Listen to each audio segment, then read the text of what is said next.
सारे स्टूडेंट बहुत ही अच्छे होंगे। सारे स्टूडेंट इस वीडियो को देख रहे हैं और वीडियो को लास्ट तक आपको देखना है, बीच में छोड़ के भागना नहीं, क्योंकि आज का टॉपिक आपके लिए बहुत ही इंपॉर्टेंट है। तो आज की क्लास में हम लोग डिस्कशन करेंगे वैक्यूल्स क्या होता है, ठीक है, जिसे हम लोग हिंदी में राजधानी कहते हैं। तो ये वैक्यूल्स एक ऐसा ऑर्गेनल्स है आपके सेल्स का जिसे हम लोग इम्पेटस स्पेस कहते हैं। अब देखिए बहुत ही इजी है, ठीक है, ये वैक्यूल्स आपका बहुत ही इजी टॉपिक है। एक छोटा सा ऑर्गेनल्स है जिसके बारे में आपको डिस्कशन करना है। और सबसे बड़ी बात ये है कि मैंने आपको लगभग सारे ऑर्गेनल्स पढ़ा दिए, लास्ट आपका वैक्यूल्स और गोल्जी बॉडी बचा हुआ है।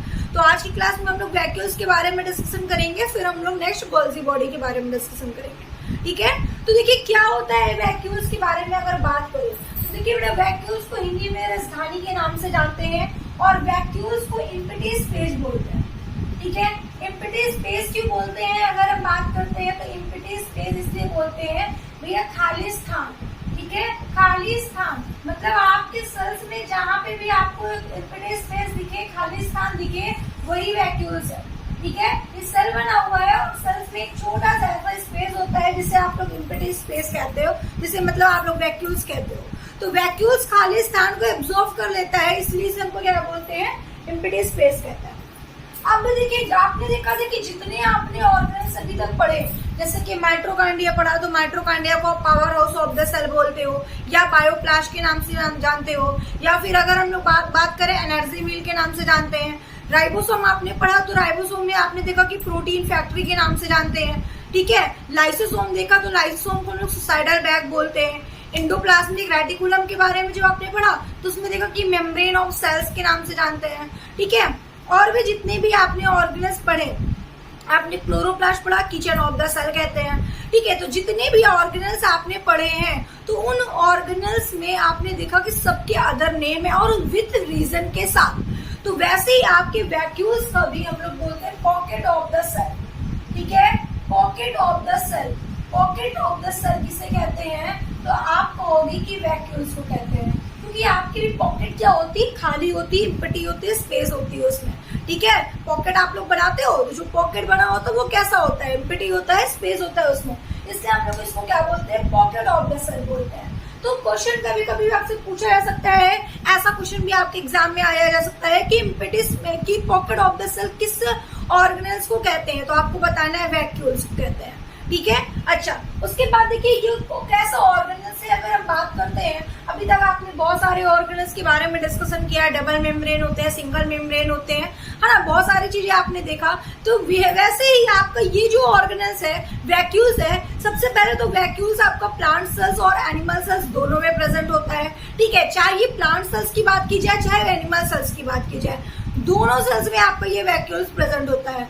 बट यहाँ पे एक चीज आपको ध्यान देना है, जैसा कि मैंने लिखा हुआ है, ठीक है, कि in animal cell vacuoles are generally small, मतलब कि जो एनिमल सेल्स होता है उसमें वैक्यूल्स की जो साइज होती है वो कैसी होती है, स्मॉल होती है, छोटी होती है। लेकिन यहीं पे अगर हम लोग प्लांट के बारे में बात करते हैं तो प्लांट में कैसे होता है भैया, बड़ी होती है, ठीक है। तो यहाँ पे कह रहा है कि animal cell vacuoles are generally small and secondary waste product, ठीक है। मतलब ये कि जो पहले तो आपको ध्यान देना है कि आपका जो वैक्यूल्स होता है, ठीक है, वो एनिमल्स और प्लांट दोनों में प्रेजेंट होता है, लेकिन एनिमल सेल्स में कैसा होता है, स्मॉल होता है, और प्लांट सेल्स में कैसा होता है, लार्ज होता है, ठीक है। लेकिन यहाँ पे आपको एक चीज का ध्यान देना है, और वो क्या ध्यान देना है बेटा, कि भाई ये जो हमारा वैक्यूल्स होता है इसका काम क्या होता है। जैसे कि आपने मंकी को देखा है, मंकी के पास जो यहाँ पे भाई गले के पास देखिए, यहाँ मुंह के पास एक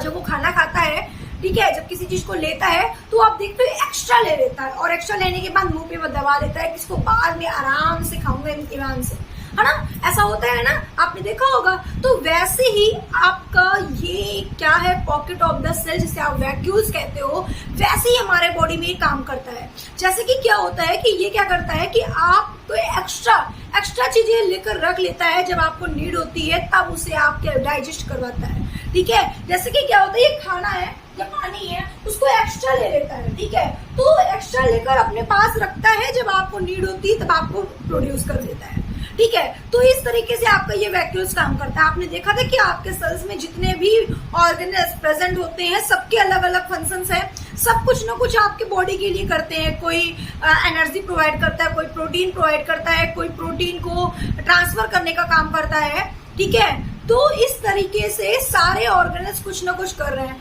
वैसे ही आपका एक क्या है, आपका वैक्यूल्स भी है, ठीक है। तो वैक्यूल्स में क्या होता है, ये क्या करता है, एम्प्टी स्पेस का काम करता है और ये एक्स्ट्रा चीजों को लेकर अपने पास रख लेता है। तो भैया आपको ध्यान देना है, ठीक है, कि ये vacuoles is membrane bound cell organelles, ठीक है। आपका वैक्यूल्स जो होता है वो कैसा होता है, तो भैया आपका वैक्यूल्स बाउंड सेल ऑर्गेनल्स होता है, मेम्ब्रेन बाउंड सेल ऑर्गेनल्स होता है, ठीक है। ये मेम्ब्रेन बाउंड स्ट्रक्चर होता है, ठीक है, मतलब इसमें भी सेल मेम्ब्रेन होते हैं, ठीक है। उसके बाद animal cell vacuoles are generally small and waste product, ठीक है। अच्छा, ये देखिए एक चीज आपको और भी यहाँ पे ध्यान देना है कि ये स्मॉल एनिमल्स में होता है, प्लांट में लार्ज होता है, बट इसका एक फंक्शन ये भी होता है कि वेस्ट जो प्रोडक्ट होते हैं उसको क्या करता है, रिमूव करने में भी हेल्प करता है इसका, ठीक है। क्या करता है भैया, रिमूव करने में भी हेल्प करता है। और प्लांट सेल्स में वैक्यूल्स जो होता है, ठीक है, वो क्या करता है कि वाटर को बैलेंस बनाए रखता है या वाटर को बैलेंस बनाने में काफी हेल्पफुल करता है, ठीक है। जैसे कि यहाँ पे लिखा है कि जो एनिमल सेल्स में तो ये वेस्ट प्रोडक्ट का काम करता है, जो भी वेस्ट प्रोडक्ट होता है उसको रिमूव करता है। लेकिन प्लांट सेल्स में क्या करता है, in plant cells vacuoles help maintain water balance, ठीक है। मतलब कि ये वाटर बैलेंस को क्या करता है, मेंटेन रखने का काम करता है, ठीक है, संतुलन बनाए रखता है। संतुलन बनाए रखने में हेल्प करता है, मदद करता है आपका ये वैक्यूल्स, किसमें, प्लांट सेल्स में, ठीक है। प्लांट सेल्स की बात कर रहे हैं हम, ठीक है। Sometimes single vacuoles can take up most of the interior space of the plant cells. बात समझ में आ रही है आपको, ठीक है। अब देखो एक चीज यहाँ पे ध्यान देना है कि जो वैक्यूल्स होता है वो store water, nutrient and waste product को क्या करता है, रिमूव तो करता ही करता है। मतलब कि न्यूट्रिएंट को स्टोर करने का काम करता है, वाटर को स्टोर करने का काम करता है, और स्टोर करने के बाद जब वो वेस्ट प्रोडक्ट हो जाता है तो उसको रिमूव भी करवा देता है। तो इस तरीके से वैक्यूल्स का ये आपका एक फंक्शन हुआ, ठीक है। अच्छा, उसके बाद देखिए ध्यान समझिएगा, स्टोर वाटर, न्यूट्रिएंट सबको ये स्टोर करता है ना। अच्छा, अगर आपसे कभी एक चीज आपको ध्यान देना है, एक लाइन में अगर हम बात करें तो यहाँ पे मैंने इसका फंक्शन लिखा हुआ है कि रिजर्व फूड, ठीक है, संचित खाना, ये क्या करता है, रिजर्व फूड, ठीक है, फूड को रिजर्व करता है, ठीक है। अच्छा, एक चीज आपको ध्यान देना है कि किस फॉर्म में फूड को रिजर्व करता है, किस फॉर्म में आपको मिलता है, ठीक है। यहाँ से क्वेश्चन नहीं पूछे जाते हैं आपके एग्जाम में। एग्जाम में आपके क्वेश्चन क्या पूछे जाते हैं कि भैया देखो आप भोजन किस किस रूप में करते हो, कार्बोहाइड्रेट करते हो, प्रोटीन करते हो, फैट्स करते हो, करेक्ट है ना। तो भैया आपने क्या क्या किया, कार्बोहाइड्रेट किया, ठीक है, कार्बोहाइड्रेट आपने लिया, ठीक है। आपने क्या लिया, प्रोटीन लिया, ठीक है, प्रोटीन लिया। उसके बाद आपने क्या लिया भैया, उसके बाद आपने फैट लिया, ठीक है। कार्बोहाइड्रेट लिया, प्रोटीन लिया और फैट लिया, तो ये तीन आपने लिया। तो भैया कार्बोहाइड्रेट किस में टूटता है आपका, किस में टूटता है, ग्लाइकोजन में, ठीक है। कार्बोहाइड्रेट किस में टूटता है आपका, ग्लाइकोजन में टूटता है, करेक्ट है ना। ग्लाइकोजन से क्या बनता है भैया, ग्लूकोज बनता है, ठीक है। तो आप क्या, जब ये ग्लूकोज बनता है तब आपको फूड मिलता है ना, इसके फॉर्म में आप लेते हो कार्बोहाइड्रेट ग्लूकोज के फॉर्म में।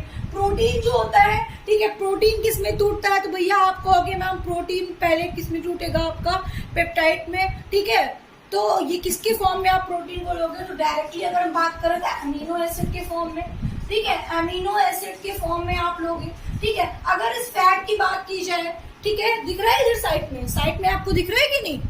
अगर ये अमीनो एसिड की बात यहाँ पे की जाए, ठीक है, अगर जब अमीनो एसिड की बात की जाए तो प्रोटीन अमीनो एसिड के फॉर्म में लेते हो, फैट किस फॉर्म में लेते हो, तो फैटी एसिड के फॉर्म में लेते हो। सिंपल सी बात है आपको भैया, फैटी एसिड के फॉर्म में आप लेते हो, ठीक है। तो तब जब ये फॉर्म में टूट जाता है उसके बाद ही आपको भोजन मिलता है, उसके बाद ही आपको एनर्जी प्रोवाइड होती है।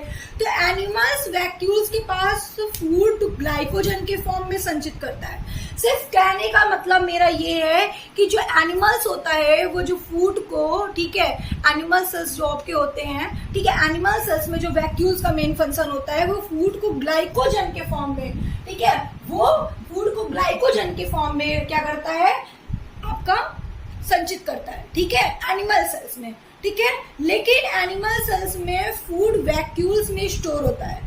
अगर आपसे कोई क्वेश्चन पूछे कि एनिमल सेल्स में फूड कहाँ स्टोर होता है, तो आप कहोगे कि एनिमल सेल्स में फूड आपका कहाँ स्टोर होता है, तो वैक्यूल्स में स्टोर होता है। किस फॉर्म में होता है, तो ग्लाइकोजन के फॉर्म में होता है, आप ये बताओगे, ठीक है। उसके बाद अगर यहीं पे अगर हम बात करते हैं किसकी, भैया प्लांट की बात करते हैं। अगर जब प्लांट की बात की जाए कि प्लांट में किस फॉर्म में होता है, तो प्लांट की अगर बात की जाए तो प्लांट में भी फूड वैक्यूल्स में स्टोर होता है, लेकिन किस फॉर्म में होता है, आप बताओगे कि स्टार्च के फॉर्म में होता है, ठीक है। स्टार्च के फॉर्म में होता है, मंड के फॉर्म में होता है। मतलब प्लांट में स्टार्च के फॉर्म में होता है, एनिमल्स में ग्लाइकोजन के फॉर्म में होता है। और अगर किसी इंसेक्ट की बात की जाए, है ना, किसी इंसेक्ट या बैक्टीरिया की बात की जाए, ठीक है, किसी इंसेक्ट या गलत लिख दिया गया इंसेक्ट से पहले, ठीक है। अगर किसी इंसेक्ट या बैक्टीरिया की बात की जाए तो भैया आप क्या बताओगे, काइटिन के फॉर्म में होता है, ठीक है। आउटर लेयर में काइटिन के फॉर्म में होता है। आप लोग क्या बताओगे भैया, काइटिन के फॉर्म में होता है, ठीक है। तो ये आपका ये हो गया, ठीक है। किसके फॉर्म में आप लोगे, काइटिन के फॉर्म में आप लोगे, ठीक है। ये अब आपको समझ में आ रहा है मैंने क्या बताया आपको, ठीक है। आपको समझ में आ, पहले नहीं समझ में आ रही, कोई बात नहीं, सही से लिख लेगा, ठीक है। ओके, सही है, ठीक है। इसको हिंदी में क्या बोलते हैं, काइटिन। चीटिन नहीं पढ़ना भैया, काइटिन पढ़ना। हिंदी में भी लिख सकते हो यहाँ पे आप काइटिन। कुछ स्टूडेंट हमारे ऑफ टाइम में पढ़ते रहते हैं, ठीक है, इसलिए देख कर बताते रहते हैं। चलो, काइटिन, ठीक है। तो आपको समझ में आ रहा है यहाँ पे क्या लिखा हुआ है। तो कहने का सिर्फ इतना मतलब है, देखिए वैक्यूल्स का क्या मेन फंक्शन होता है भाई। अगर हम वैक्यूल्स की बात कर रहे हैं स्पेसिस, तो जो आपके वैक्यूल्स होते हैं उसका मेन फंक्शन क्या होता है, फूड को रिजर्व करना, ठीक है। अच्छा, फूड को रिजर्व करना, उसके साथ साथ एनिमल्स में जो फूड एब्जॉर्ब होता है, जहाँ पे स्टोर होता है, वो कहाँ पे करता है, एनिमल्स वैक्यूल्स में करता है। प्लांट भी वैक्यूल्स में ही करता है, लेकिन किस फॉर्म में करता है, क्वेश्चन ये पूछा जाता है। तो आप बताओगे कि प्लांट जो होते हैं वो किस फॉर्म में, स्टार्च के फॉर्म में स्टोर करते हैं, और जो एनिमल्स होते हैं वो ग्लाइकोजन के फॉर्म में स्टोर करते हैं, क्योंकि कार्बोहाइड्रेट ग्लाइकोजन के रूप में टूटता है, ठीक है। तो ग्लाइकोजन के रूप में स्टोर करते हैं। अगर किसी इंसेक्ट या बैक्टीरिया की बात की जाए, वायरस की बात की जाए, तो अगर बात करेंगे तब क्या बताओगे, काइटिन के फॉर्म में स्टोर करती है। तो आपको इतनी चीजें याद रखनी है। तो ये हुआ आपका vacuoles pocket of the cells, ठीक है। आई होप के सारे स्टूडेंट को ये क्लास समझ में आ गई होगी। ये वैक्यूल्स कोई बहुत ही लार्ज ऑर्गेनल्स नहीं था, एक छोटा सा ऑर्गेनल्स था जिसके बारे में मैंने आपको बताया। कल की क्लास में हम लोग बात करेंगे, लास्ट आपका जो होगा गोल्जी बॉडी, उसके बाद लगभग सारे ऑर्गेनल्स आपको पढ़ा दिए गए हैं, ठीक है। आपका माइटोकॉन्ड्रिया हो गया, राइबोसोम हो गया है, लाइसोसोम हो गया है, एंडोप्लाज्मिक रेटिकुलम हो गया है, प्लास्टिड हो गया है, और ये आपने वैक्यूल्स भी पढ़ लिया। तो आपके गोल्जी बॉडी अभी बचे हुए हैं, जो हम लोग कल की क्लास में बात कर लेंगे, ठीक है। उसके बाद अगर हम बात करते हैं कि आपका और क्या क्या चीजें इस चैप्टर में बचा हुआ है, तो भाई सेल डिवीजन, लास्ट टॉपिक आपका सेल डिवीजन बचेगा। उसके बाद हम लोग लास्ट में बात करेंगे प्लांट सेल्स, एनिमल सेल्स में क्या डिफरेंट होते हैं, प्रोकैरियोटिक यूकैरियोटिक में क्या डिफरेंट होते हैं, और 70 राइबोसोम और 80 राइबोसोम में क्या डिफरेंट होते हैं। तो ये आपकी 4 से 5 क्लासेस इस चैप्टर का लगेगा अभी, और उसके बाद ये चैप्टर पूरा कंप्लीट हो जाएगा। फिर हम लोग सेकंड चैप्टर टिश्यू पढ़ेंगे, ओके। तो आज के लिए इतने ही, फिर मिलते हैं नेक्स्ट क्लास में नेक्स्ट वीडियो के साथ, ओके। Thank you.